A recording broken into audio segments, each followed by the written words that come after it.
ನೀನು ಆನ್ ಮಾಡಿಲ್ಲಮ್ಮ, ಈಗ ಅಮ್ಮ ಆನ್ ಮಾಡಿದ್ದೆ.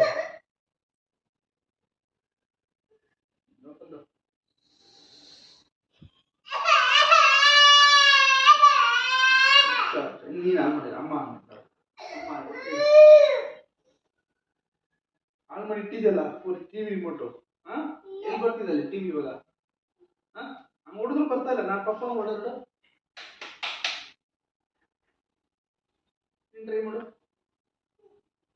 ಅಲ್ಲ ಟ್ರೈ ಮಾಡಲ್ಲಿ. ಹೊಸ ರಿಮೋಟ್, ಎರಡನೇ ರಿಮೋಟ್ ಆನ್ ಮಾಡಿರೋದು ನೀನು. ವರ್ಕ್ ಆಗ್ತಿಲ್ಲ ನೋಡಲ್ಲಿ. ಎಲ್ಲಿ ವರ್ಕ್ ಆಗ್ತಿದೆ ಅಲ್ಲಿ? ಹೊಡೆದ್ರು ವರ್ಕ್ ಆಗ್ತಿಲ್ಲ. ನೋಡಿ, ಇದು ನಮ್ಮನೆ ಟಿವಿ ಮತ್ತು ರಿಮೋಟ್ ಪರಿಸ್ಥಿತಿ. ವಿಡಿಯೋ ಇಷ್ಟ ಆದರೆ like, share, subscribe and comment ಮಾಡಿ.